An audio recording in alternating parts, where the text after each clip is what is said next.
संजय, मुझे एक चीज समझ भी नहीं आई कि BT Prime and BT Hawk दोनों ही बिजनेस के लिए बने, लेकिन इनमें मेन डिफरेंस क्या है?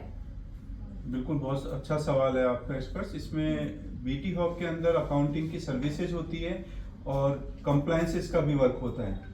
अकाउंटिंग सॉफ्टवेयर तो इसमें हम देते ही हैं सबको साथ में, जो कि उसके लिए एक और चीज़ है कि जो अकाउंटिंग सॉफ्टवेयर है वो बिजनेस की भाषा में बना हुआ है। बीटी हॉक में जब मैं कंप्लायंसेस सर्विसेज की बात करता हूँ तो बिजनेस करने के लिए गवर्नमेंट कुछ रूल्स बनाती है। उन रूल्स को हमें कंप्लाई करना होता है और उनके रिगार्डिंग डॉक्यूमेंट सबमिशन करना होता है। कहीं टैक्स देना पड़ता है, डायरेक्ट और इनडायरेक्ट टैक्स, उसमें जीएसटी, इनकम टैक्स रिटर्न और टीडीएस, इस टाइप के टैक्सेस होते हैं। तो ये हमें करना ही होता है अकॉर्डिंग टू हमारी बिजनेस, जो भी हमारा बिजनेस है। तो ये सारी सर्विसेज बीटी हॉक में दी जाती है।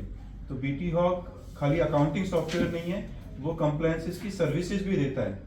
और जैसा कि तुम्हें तो पता ही है, बाकी सब लोग बिजनेस का डॉक्टर है। तो बिजनेस का डॉक्टर इसलिए कहा जाता है कि बिजनेस की सारी चीजें वो टेक केयर कर लेगा और बिजनेसमैन को सिर्फ बिजनेस पे फोकस करना है। मतलब ज्यादा ऐसे बस नॉर्मल अकाउंट्स आनी चाहिए आपको, तो फिर वो कर ही लेगा। बिल्कुल, बहुत आसानी, बिल्कुल सही पकड़ा कि आपको नॉर्मल चीजें आनी चाहिए, नॉर्मल चीजें बिजनेस आना चाहिए।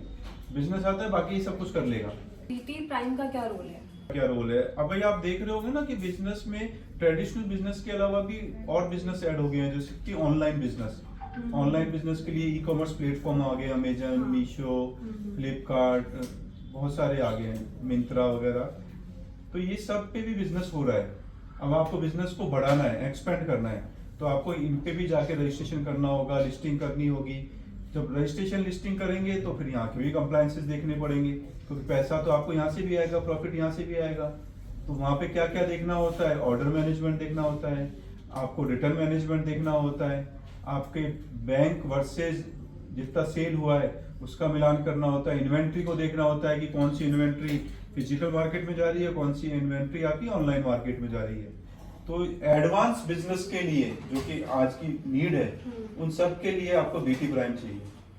तो मेरे अकॉर्डिंग जो मुझे अभी तक समझ में आया है, बीटी हॉक उन चीजों के लिए, जैसे कि फाइलिंग हो गया, जीएसटी मुझे रिपोर्ट चाहिए, तो उन सब कुछ चीजों के लिए काम आ जाएगा, कंप्लायंस सारे वर्क के लिए। बिल्कुल सही। बिजनेस मतलब बीटी प्राइम ये है कि अगर मुझे जो बिजनेस का मुझे अगर रिकंसिलेशन करना है, इन्वेंट्री का, सेल्स का, बैंक, इन सब चीजों का, तो मेरे को बीटी प्राइम काम में आएगा। एक और स्पर्श, इसमें जो सबसे इम्पोर्टेंट चीज है जो तुम मिस कर गई, बिजनेस को ग्रोथ पे लेके जाना है।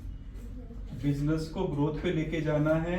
बिजनेस की ग्रोथ में जो कैलकुलेशंस हो रही हैं वो आपको सही से कैलकुलेट करनी है, तो बीटी प्राइम, तब भी बीटी प्राइम चलेगा। तो मतलब ये ग्रोथ के लिए भी काम आएगा। बिल्कुल एग्जैक्टली, जो मैंने अभी बताया ना कि ट्रेडिशनल बिजनेस में क्या क्या चीजें ऐड हो गई हैं। ठीक है। सो मुझे मेरे अकॉर्डिंग जो ज्यादा मेरे को बेनिफिट लग रहा है, जो सही लग रहा है, एडवांटेजेस दोनों की ही है, लेकिन मेरे बिजनेस के लिए जो मुझे सही लग रहा है वो मेरे को बीटी प्राइम लग रहा है। तो यही होता है इंटेलिजेंट लोगों की पहचान। नहीं, मैं सही बोल रहा हूँ सीरियसली।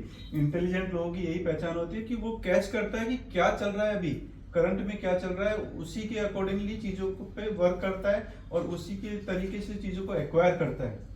तो मेरे को जो समझ में आया अभी तक कि बीटी हॉक जो है वो बिजनेस का डॉक्टर है एंड बीटी प्राइम जो है वो बिजनेस का स्पेशलिस्ट डॉक्टर है। सही कहा मैंने? बिल्कुल करेक्ट कहा कि एक नया टर्मिनोलॉजी इन्होंने यूज करी है स्पर्श ने, कि स्पेशलाइजेशन जिसमें किया हुआ है वो स्पेशलिस्ट डॉक्टर हो गया। तो बीटी प्राइम सच में है।